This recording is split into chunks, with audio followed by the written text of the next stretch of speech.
Hello friends, तो आज हम देखते हैं टूटो बिखरो और देखो। इसका पार्ट नंबर 3 पार्ट नंबर 2 तक हमने देखा था और उसमें हमने बताया था कि टूटना मतलब क्या हुआ। वो किसी भी प्रॉब्लम से इतना ज़्यादा डिस्टर्ब हो जाए कि उसके लिए जीवन जो है एकदम बेकार लगने लगे, मतलब अकेलापन फ़ील होने लगे, जैसे उसकी मदद के लिए कोई है ही नहीं, अब कोई बचा ही नहीं, वो किससे अपनी बात शेयर करे, कहाँ से शुरुआत करे, ऐसी चीज़ें। तो उस वीडियो में खैर हमने ये कहा था कि जो है लव जैसे होता है कुछ लोगों का, अब जैसे उन जीवन में मतलब लव जो चल रहा है आजकल, खैर वो आध्यात्मिक प्रेम की बात हम नहीं कर रहे हैं। हम जो लोग अट्रैक्टिव होते हैं किसी के प्रति, इन सभी बातों में देखते हैं कि हमने उस वीडियो में कहा था कि ये सभी चीज़ें उतना नहीं डिस्टर्ब करती, लेकिन ऐसा नहीं है। मैंने कुछ लोगों से जाना और समझा तो पता चला कि लोग जो है बहुत ज़्यादा इमोशनली अटैच्ड हो जाते हैं, जिससे कि जब उनका ब्रेकअप होता है या कुछ ऐसी चीज़ें होती हैं तो वो इमोशनली बहुत डिस्टर्ब हो जाते हैं, बहुत ही ज़्यादा डिस्टर्ब हो जाते हैं, जिससे कि एक हिसाब से कह सकते हैं वो टूट ही चुके होते हैं, बिखर ही चुके होते हैं। वो अकेलापन फ़ील करते हैं, लोनलीनेस फ़ील करते हैं और चिंतित होते हैं बहुत ज़्यादा। उनको लगता है कि अब उनके लिए कोई है ही नहीं दुनिया में। तो ये भी एक बहुत बड़ी प्रॉब्लम होती है टूटने में। और एक जो मैंने बीमारी बताया था, बीमारी जैसे ऐसी बीमारी लग जाए कि कोई इलाज ही ना हो, वो बंदा अकेलापन फ़ील करे, चिंतित फ़ील करे, वो भी होता है। और ये जो इमोशनली अटैच्ड हो जाते हैं, जैसे उसको धोखा मिल गया हो किसी लड़की से, किसी लड़की ने छोड़ दिया हो या लड़की को लड़के ने छोड़ दिया हो, कुछ दिन बात करने के बाद बहुत इमोशनली अटैच्ड हो गए हों, तो क्या है कि दोनों अकेला फ़ील करते हैं। वो सोचते हैं कि अब उनकी बात सुनने वाला है कौन, वो सुनाए किसको अपनी बात। और वो इमोशनली बहुत ज़्यादा टूट जाते हैं और बार बार रिजेक्शन मिल जाना किसी किसी को, जैसे दोस्ती या रिलेशनशिप ना टिकना, सेल्फ़ कॉन्फिडेंस इन सबसे धीरे धीरे गिरने लगता है। वो जो है अपने आप को बहुत बैड फील करने लगता है। अपने आप को हम जानते हैं कि माहौल और परिस्थिति पर सब कुछ डिपेंड होता है, तो वो जो है दूसरे से ही अपनी पहचान बनाए हुआ है। और जब दूसरा उसको नहीं भाव देगा, ब्रेकअप हो जाएगा किसी रीज़न से, तो वो बहुत टूट जाता है अंदर से। ये चीज़ें हमने नोटिस की, तो इसीलिए मैं कह रहा हूँ कि ये चीज़ें हैं, लोनलीनेस बहुत बुरी चीज़ होती है। क्योंकि चाहे वो बीमारी के लिए हो, चाहे लव अफेक्शन जैसी चीज़ों में हो, क्योंकि इन सब में होता क्या है कि लोग जो है अकेलापन फ़ील करने लगते हैं, चिंतित होने लगते हैं। उनको लगता है दुनिया में कोई है ही नहीं अब, क्योंकि वो पहचान बाहरी चीज़ों से बनाए हैं, तो होगा ही ऐसा। खैर ये तो नेचुरली है, क्योंकि आप, अगर हमने कहा है अद्वैत ही सुख है, और अगर आप द्वैत के पीछे हैं, विविधताओं में फंसे हैं, तो आपको दुख होगा ही। और प्रेम वही होता है जो एक कर दे, जो एक कर दे सबको, मतलब तुम्हारे अहम भाव को हटा दे, वही प्रेम होता है। और ये सभी चीज़ें प्रेम नहीं है, ये सब अट्रैक्शन होता है, वासना होती है, लालसाएँ होती हैं कि तुम सिर्फ़ मेरी ही हो, तुम दूसरे की नहीं हो सकती। और इसी वजह से ये चीज़ें, लोग जो हैं इसमें इमोशनली इतना अट्रैक्ट हो जाते हैं कि जब ब्रेकअप होता है, कोई बात होती है, तो वो उनको एक झटका सा लग जाता है, जिससे कि वो बहुत बेचैनी, चिंतित और अपने आप को अकेलापन में फ़ील करने लगते हैं। क्योंकि देखो, जब तुम्हारे अपने जीवन, तुम दूसरों पर ही अपना जीवन थोपे हो, तो तुम्हें अपने रहने का एहसास तभी होता है कि मैं भी एग्जिस्ट करता हूँ, जब तुमको कोई पसंद करे, तुम्हारे भी कोई केयर करे, फैमिली को छोड़कर। क्योंकि फैमिली में तो लोग होते ही हैं, कोई बाहरी तुम्हारा ध्यान रखे, जैसे हो गए गर्लफ्रेंड हो गए या लवर्स, यही सभी चीज़ें। तो जब ये सभी तुम्हारा केयर करते हैं, तब तुम्हें ऐसा लगता है मैं भी कहीं एग्जिस्ट कर रहा हूँ। मैं नहीं रहूँगा तो किसी का हृदय सूना रहेगा, कोई मेरी भी केयर कर रहा है। तो वो केयरपन का जो है, जो वो क्वालिटी धीरे धीरे पसंद आ जाती है। आप किसी के भी साथ 10-15 दिन टाइम व्यतीत करो या कुछ भी, तो वो माहौल और परिस्थितियों के हिसाब से, मैंने कहा है, तुम्हारा मन बन जाएगा और वो अट्रैक्शन बढ़ता चला जाता है धीरे धीरे। तो इसमें क्या होता है कि लोग फिर जो है टूट जाते हैं। जब ब्रेकअप होता है तो वो इमोशनली टूट जाते हैं और अकेलापन फील करते हैं। उनको लगता है कि अब उनका साथ देने वाला कोई नहीं बचा है, तो ये भी टूटना होता है। तो कुछ लोग इसमें तो बहुत ही लड़खड़ा जाते हैं और इसी से फिर जाकर उनको मेंटल इलनेस हो जाती है। लेकिन कुछ लोग जो वैसे होते हैं, बहुत सारे लोग संभल भी जाते हैं, बहुत सारे लोग नहीं संभलते। कुछ लोग इसमें सुसाइड भी कर लेते हैं। तो यहाँ पर मेरे कहने का मतलब यही है कि क्यों, मतलब किसी को इतनी प्रायोरिटी दे रहे हो कि वो नहीं होगा तो तुम्हारा, मतलब अपना जीवन दूसरों पर डिपेंड कर दिए, ये कैसी बात हो गई। दूसरा तुम्हें डिसाइड करे कि तुम हो या नहीं हो। तुम्हारे जीवन की अपनी कोई वैल्यू नहीं है। You have no own value of your life. ये तो मतलब तुम्हें खुद ही सोचना चाहिए। तुम्हारे लिए पहले तुम हो, उसके बाद दुनिया होनी चाहिए। पहले तुम खुद को देखो, तुम कहाँ हो, पहले उसको देखो। ये जो माहौल हैं, ये परिस्थिति और विचार हैं, ये विचार, परिस्थिति और माहौल बसा रहे हैं। तुम जिसके प्रति इतना अट्रैक्ट हुए हो, तुम देखो, तुम उस माहौल में रह रहे हो, तुम अपने विचारों को ऑब्जर्व करो ना। मैं बार बार कहता हूँ, विचार को ऑब्जर्व करो। तुम्हें लगेगा ये विचार इसीलिए आ रहे हैं क्योंकि तुम इस माहौल में इतने दिन से रह रहे हो। ये बहुत कठिन होता है इस परिस्थिति से निकलना, क्योंकि बहुत लोग डिप्रेस्ड हो जाते हैं इन सब से।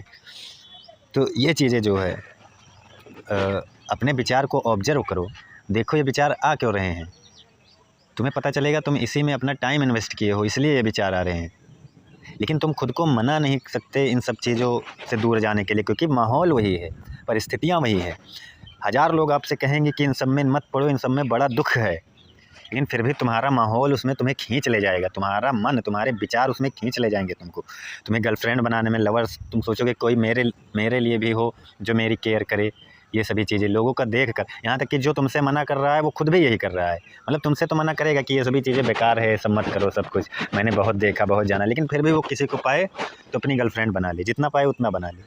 और यही चीज़ें तुमको डिस्टर्ब करती हैं कि वो तो मना कर रहा है लेकिन खुद भी तो उसी में चला जा रहा है। तो तुम्हें यही सब चीज़ें, क्योंकि माहौल वैसा चल रहा है, तो तुम्हारा विचार उससे परे तो आ ही नहीं सकता, क्योंकि माहौल और परिस्थितिवत से विचार आते हैं, तो तुम भी उन सभी चीज़ों में अट्रैक्ट होते चले जाओगे। और एक बात यहाँ सबसे नेगेटिव पॉइंट इसकी ये लगती है कि तुम्हारी सोचने की क्षमता बंध जाती है, तुम कुछ ज़्यादा नहीं सोच सकते। अगर इस मैटर में तुम फंस गए तो इन सब चीज़ों में फंसने का सबसे बुरा पॉइंट यही मुझे लगता है कि तुम कुछ अपर नहीं सोचते, बस तुम्हारी जीवन, बस वही लड़की, ये परिवार, ये सब, यही सब हो जाता है। तुम कुछ अपर नहीं सोच सकते, बियॉन्ड योर थॉट नहीं सोच सकते, अपने थॉट को तुम ऑब्जर्व नहीं कर सकते, तुम कुछ बड़ा नहीं सोच सकते। या फिर वो लड़की भी या फिर तुम्हारी केयर करे, वो भी तुम्हारी फीलिंग्स को समझे, वो भी उस लेवल की हो, तब तो सही है। अगर वो लड़की उस लेवल की नहीं है तब तो तुम दोनों आपस में ही गुथ जाओगे, फिर तुम्हारी सोचने समझने की क्षमता सीमित हो जाएगी दोनों की।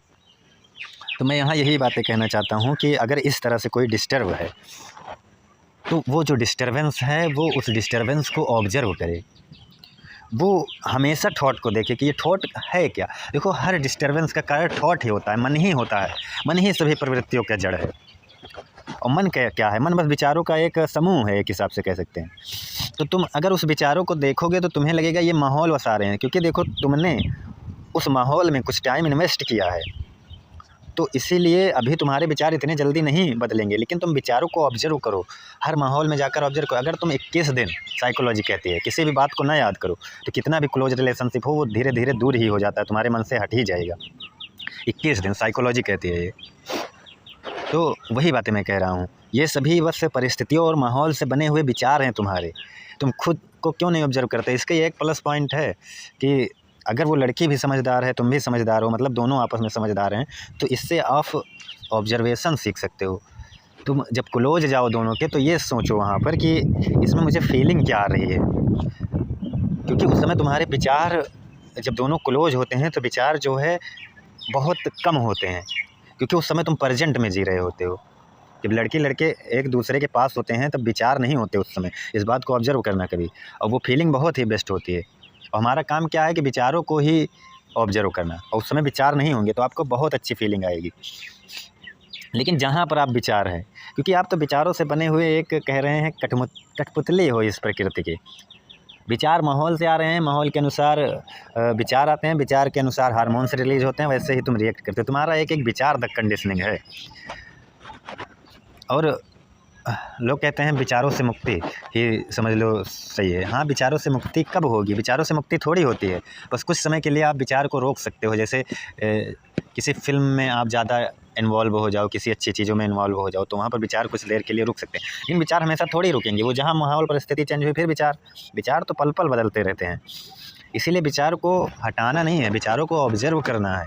ऑब्जर्व करो, देखो कि ये विचार जो है प्रकृति और माहौल बसाते हैं, और इनको ऑब्जर्व करने से ही तुम धीरे धीरे विचारों की पकड़ तुम्हारे शरीर से कम होती चली जाएगी। मतलब तुम्हें ये लगने लगेगा कि ये जो विचार हैं ये तो बस विचार ही हैं, मैं इन विचारों से नहीं मतलब डिस्टर्ब हो सकता, क्योंकि अभी तो विचार और मन तुमको कंट्रोल कर रहे हैं। लेकिन जहाँ आप विचारों को ऑब्जर्व करने लगोगे आपको लगने लगेगा ये परिस्थिति और माहौल बसाते हैं, तो आप विचार तो आएंगे लेकिन आपको उतना वो डिस्टर्ब नहीं करेंगे। अब आपको मैं कह रहा हूँ तो आपको मतलब तुम समझोगे कोई तुम्हारे अंदर है, वो नहीं, कोई तुम्हारे अंदर नहीं है। ये बात मैं बार बार कहता हूँ। मतलब वो इस शरीर को भी उतना डिफेक्ट नहीं करेंगे अगर आप विचार को ऑब्जर्व करोगे तो। और इसी को, ये जो तुम्हारे शरीर में कोई नहीं है, इसी को साइंस, मैं बार बार कहता हूँ, साइंस इसी को मेमोरी की कंटिन्यूटी कहता है, और अध्यात्म इसी को वो परम चेतना कहता है। मतलब साइंस जो है बियॉन्ड द बॉडी नहीं सोचती, लेकिन अध्यात्म जो है वो बियॉन्ड द बॉडी कहने लगता है। कोई है जो वो परम चेतना है, जो सुपर कॉन्शियसनेस है। तो वही चीज़ें यहाँ पर समझनी है कि विचारों को ऑब्जर्व करने का मतलब ये नहीं कि कोई परम शक्ति आ गई तुम्हारे अंदर, नहीं। विचारों को ऑब्जर्व करने से उन विचारों का जो है वो टूट जाएगा, जो तुम्हारे बॉडी को कंट्रोल किए हैं। तुम्हें लगेगा कि ये विचार तो परिस्थिति और माहौल बसा रहे हैं, तो उसी हिसाब से बॉडी रिएक्ट कर रही है, क्योंकि तुम विचारों के कंट्रोल में हो भी। लेकिन जब विचारों को ऑब्जर्व करोगे तो वो जो है उसके जो कंट्रोलनेस है तुम्हारे बॉडी पर वो टूटने लगेगी, क्योंकि कहीं ना कहीं तुम्हारे अंदर ये चीज़ें बैठेगी, ये परिस्थिति और माहौल वसाते हैं। और मैं जो है इन परिस्थिति और माहौल का गुलाम कैसे हो सकता हूँ? मेरी बॉडी गुलाम है, मेरा शरीर गुलाम है, मेरा मन गुलाम है, मेरा विचार गुलाम है, लेकिन मैं कुछ तो अलग हूँ, मैं विचार ही तो थोड़ी हूँ। तो इसी को अध्यात्म कहता है, तुम वो परम चेतना हो अगर खुद को ऑब्जर्व करो तो इससे क्या होगा कि विचार आपके आएंगे, लेकिन वो आपके बॉडी पर उतना रिएक्ट नहीं कर पाएंगे, क्योंकि बॉडी विचार के अनुसार ही रिएक्ट करती है। तो इसीलिए मैं कहता हूँ कोई तुम्हारा भविष्य पहले से लिख कर रखा नहीं जा चुका है, वो सब माहौल और प्रकृति बस बदलते रहते हैं हमेशा। हाँ, अगर एक ही माहौल में रह रहे हो तो इससे आप अनुमान लगा सकते हो कि आगे कैसे निकलोगे आप, लेकिन इससे ये सोचो कि तुम्हारा भविष्य लिख के रखा जा चुका है तो ये फिर गलत होगा। माहौल और प्रकृति बस रखा जा चुका है, तुम्हारा भविष्य रखा नहीं जा चुका है। मतलब उस माहौल में हो और आप माहौल और ज्ञान नहीं बदल रहे हो तो आपका जो आगे का भविष्य है लोग अनुमान लगा सकते हैं कि ऐसे ही होगे, क्योंकि तुम भी कंडीशनिंग हो, उससे ज़्यादा कुछ नहीं।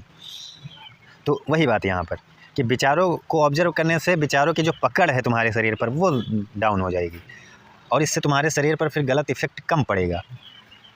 यहाँ पर एक ही कन्फ्यूजन होता है कि जो साइंस कहता है कि फिर वो विचारों को ऑब्जर्व करने वाला तुम्हारा मन ही है, और अध्यात्म इसी को कह देता है, साइंस मतलब कहता है कि तुम खुद ही हो। मतलब साइंस ये कहता है कि विचारों को ऑब्जर्व करने वाला तुम्हारे मन की, तुम्हारे माइंड की कंटिन्यूटी है, कोई पर्सनल नहीं बैठा। और यही चीज़ अध्यात्म में कहता है कोई पर्सनल बैठा नहीं तुम्हारे शरीर में, वो परम चेतना है। और वो परम चेतना क्या है? वो कुछ नहीं है, अगर एक हिसाब से देखें वो आत्मा कुछ नहीं है। नेति नेति करके जो काट दो वही है वो, मतलब वो कुछ है ही नहीं एक हिसाब से। जो तुम समझो वो नहीं है, इसका मतलब दोनों एक ही बातें कर रहे हैं। यहाँ पर लोगों को कन्फ्यूजन होता है, मैं बार बार समझाता हूँ कि दोनों एक ही बात करते हैं। अगर अध्यात्म आत्मा या चेतना कह रहा है तो वो जो सब में चेतना व्याप्त है वो वही चेतना की बात कर रहा है। साइंस लेकिन तुम्हारी चेतना अलग मानता है, सबकी चेतना अलग अलग मानता है। लेकिन अध्यात्म वो जब परम चेतना तुम जानोगे विचारों से मुक्ति, तो वो सबकी एक ही मानता है, क्योंकि विविधताएं इन प्रकृति में है, चेतना पर विविधता नहीं है, चेतना पर नहीं है विविधता। एक अध्यात्म कह देता है इसीलिए कि वो जो है अगर तुम विचारों को ऑब्जर्व करोगे तो ये सभी चीज़ें तो तुम्हें लग जाएगा कि प्रकृति और माहौल वसाएगी, जिससे कि विचार जो तुम्हारे शरीर को कंट्रोल कर रहे हैं, बांधे हुए हैं मन, उनकी पकड़ धीमे हो जाएगी। लेकिन उससे जो तुम्हें मिलेगा फिर वो वही परम चेतना है जो सबको देख रही है। यही चीज़ अध्यात्म कह देता है, लेकिन साइंस उसी को मेमोरी की कंटिन्यूटी कह देता है, क्योंकि साइंस बियॉन्ड द बॉडी नहीं कुछ ऑब्जर्व करता। मतलब साइंस को फिजिकल चीज़ें ही ऑब्जर्व कर सकती है, मतलब साइंस जो है जो फिजिकल चीज़ों को इफ़ेक्ट करे उसी को समझ सकती है। और लेकिन ऋषियों ने जो जाना वो यही बताया कि कुछ परम चेतना जैसा कुछ है नहीं उनके कहने का मतलब, क्योंकि वो नेति नेति करके काटते ही हैं उसको। वो इसीलिए दिए हैं कि तुम इन विचारों को ऑब्जर्व करो कि ये प्रकृति और माहौल वसाते हैं, सब कुछ प्रकृति के ही खेल है। तभी कहा गया है कि भगवान की मर्जी के बिना एक पत्ता नहीं हिलता। इसका मतलब ये नहीं कहीं कोई भगवान बैठा है वो कोई पत्ता हिला रहा है या सब कुछ वही कर रहा है, नहीं। उनका मतलब यही है, ये बहुत साइकोलॉजिकल लाइन है। इसका मतलब तुम समझो कि प्रकृति और माहौल से परे कुछ नहीं होता। तुम खुद, तुम्हारे एक एक विचार कंडीशनिंग है। तुम भले सोचते हो मैं करता हूँ, लेकिन तुम करता नहीं हो। यही चीज़ गीता में भगवान कृष्ण बार बार कहते हैं कि हे अर्जुन, तू सोचता है तू करता है, लेकिन तुम मान कि तू करता नहीं है। यहाँ प्रकृति के गुण, 3 गुण, सतोगुण, रजोगुण, तमोगुण, ये गुण अपने आप कार्य करते हैं। तो इस मैं करता है कि भावना को छोड़ और देख यहाँ पर कि सब कुछ प्रकृति के गुण के अनुसार खुद ही हो रहे हैं। तो खुद ही प्रकृति है, मतलब सब कुछ प्रकृति बस होता है। तू क्यों दुखी है? तू मैं भावना से दुखी है, उस मैं भावना को हटा। तो कुछ भी जो हो रहा है सब प्रकृति के गुण के अनुसार हो रहा है। तो यहाँ पर ऑब्जर्वेशन ही सब कुछ है। विचारों को ऑब्जर्व करो तो ये जो तमाम तरह के लव, फैमिली प्रॉब्लम, ये सभी, हाँ प्रॉब्लम तो रहेंगी ही, मतलब जैसे कुछ लोगों को जॉब की प्रॉब्लम या ऐसे, लेकिन फिजिकल प्रॉब्लम तो रहेगी। लेकिन जो ये आप साइकोलॉजिकली बहुत डिस्टर्ब हो जाते हो वो चीज़ें नहीं होंगी। फिर हैप्पीनेस अंदर कहीं ना कहीं रहेगी। और जीवन का परम लक्ष्य है इच्छाओं से मुक्ति, हैप्पीनेस पाना। बाकी सब बकवास की बातें हैं, कोई कुछ भी कहे कि मुझे ये चाहिए वो चाहिए, लेकिन मेन लक्ष्य होता है खुशी चाहिए, शांति चाहिए, संतुष्टि चाहिए सबको बस। और वो कभी नहीं मिलता इन सभी चीज़ों में। प्राकृतिक चीज़ों में आप कितना भी ढूंढ रहो आपके अंदर कमी ही रहेगी, संतुष्टि रहेगी ही नहीं, शांति रहेगी ही नहीं। ये चीज़ें लोग समझ नहीं पाते। पल भर की शांति मिलती है किसी भी चीज़ को पाने में, आप किसी नई चीज़ को पालिए, आपको 2 दिन शांति मिलेगी, उसके बाद फिर वही अशांति, फिर वही असंतुष्टता, फिर वही लोभ, फिर वही चीज़ें। लेकिन अगर आप विचारों को के ऑब्जर्वर बन जाएँ तो आपको जो है आपको पता चल जाएगा ऐसा प्रकृति माहौल बस हो रहा है और आपको शांति ज़रूर मिलेगी। तो आज के लिए इतना ही, धन्यवाद।